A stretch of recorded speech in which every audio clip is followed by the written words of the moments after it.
So guys, for the first step, once you're on this screen, you're going to click on the power button. Now you're going to hold shift on your keyboard. Hold shift on your keyboard and click on restart. Keep on holding on shift as the computer is restarting. And then once you're on this screen, you're going to click on troubleshoot, advanced options, and then command prompt.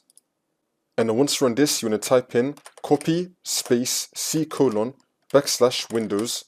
/system32 /cmd.exe space C:\Windows /system32 /utilman.exe. Click on enter. And then once this comes up, you're going to type in all and then click on enter again. And then once you've done that, we can now close out of command prompt. Now you want to continue to Windows, wait for this to load. And then once you're back on this screen, you want to click on the accessibility icon. And now command prompt is going to come up. Now you're going to type in control space user passwords 2 and click on enter. And now this will come up. You now want to select your account you're having a problem with. Select this and then click on reset password. And you can now leave your password blank right here. Just leave it blank, click on OK. And then click on OK again. Close out this. We can now sign in. Because we put in a blank password earlier, it's now going to sign you into your account. Now once you're on Windows, you can now set yourself a new password if you want to.